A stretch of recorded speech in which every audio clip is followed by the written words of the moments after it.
প্রিয় সপ্তম শ্রেণীর শিক্ষার্থীরা, শুভেচ্ছা নিও। আজকে আমি তোমাদের বাংলা বিষয়ের নতুন বই সপ্তবর্ণা থেকে কবিতা ষষ্ঠ অধ্যায় সাম্য এর ৮১ পৃষ্ঠা থেকে কর্ম অনুশীলনের সমাধান করে দেব। প্রথমে তোমাদের বলবো, যারা আমার চ্যানেলটি সাবস্ক্রাইব করো নাই তারা আমার চ্যানেলটি সাবস্ক্রাইব করবে এবং আমার সাথে থাকবে। তাহলে চলো আমরা ক্লাস শুরু করি। বাংলার সপ্তবর্ণা পৃষ্ঠা নং ৮১, কর্ম অনুশীলন। সম্প্রদায়গত সম্প্রীতি বৃদ্ধির লক্ষ্যে কি কি উদ্যোগ গ্রহণ করা যেতে পারে তার পরিকল্পনা প্রস্তুত করো। একক কাজ।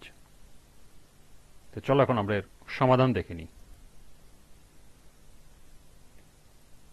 সম্প্রদায়গত সম্প্রীতি বৃদ্ধির লক্ষ্যে যেসব উদ্যোগ গ্রহণ করা যেতে পারে তা নিম্নে উপস্থাপন করা হলো।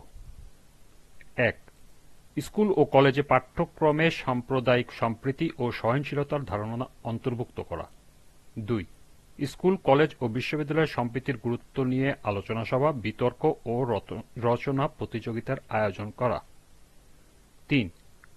বিভিন্ন ধর্মীয় ও সম্প্রদায়ের প্রতিনিধিদের একত্র করে আন্তঃসাম্প্রদায়িক বিষয়ের উপর আলোচনা সভা আয়োজন করা। ৪. বিভিন্ন ধর্মীয় উৎসব ও গুরুত্বপূর্ণ দিনের শুভেচ্ছা বিনিময় ও বন্ধুত্বপূর্ণ মত বিনিময় করা। ৫. বিভিন্ন সম্প্রদায়ের লোক সংস্কৃতি, সঙ্গীত, নৃত্য ও রীতিনীতি নিয়ে মিলিত সাংস্কৃতিক অনুষ্ঠান আয়োজন করা। ৬. শিশুদের ছোটবেলা থেকে বিভিন্ন ধর্ম ও সংস্কৃতির প্রতি শ্রদ্ধাশীল হতে শেখানো। ৭. বিভিন্ন সম্প্রদায়ের মানুষদের নিয়ে একত্রে সামাজিক সেবা, যেমন বৃক্ষরোপণ, পরিচ্ছন্নতা অভিযান, রক্তদান কর্মসূচি ইত্যাদি পরিচালনা করা। ৮. টেলিভিশন, রেডিও ও অনলাইন মাধ্যমে সম্প্রীতিমূলক অনুষ্ঠান প্রচার করা। ৯. সামাজিক যোগাযোগ মাধ্যমে সাম্প্রদায়িক বিদ্বেষমূলক প্রচারণা রোধ করা এবং সত্য ও বস্তুনিষ্ঠ তথ্য পরিবেশন করা। ১০. বিভিন্ন সম্প্রদায়ের মানুষের জন্য অর্থনৈতিক সুযোগ সৃষ্টি করা, যাতে তারা দারিদ্র্য ও বৈষম্যের শিকার না হয়। ১১.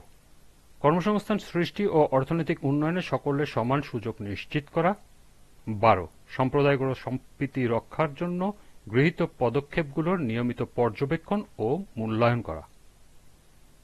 পরিশেষে বলা যায়, সম্প্রদায়গত সম্প্রীতি রক্ষার উপরের পদক্ষেপগুলো বাস্তবায়ন করা হলে সমাজে শান্তি, সৌহার্দ্য ও মানবিক মূল্যবোধের বিকাশ ঘটবে।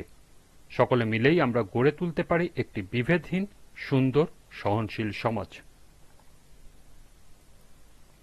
এ ছিল ৮১ পৃষ্ঠার কর্ম অনুশীলনের সমাধান। আজকের ক্লাসটি এ পর্যন্তই।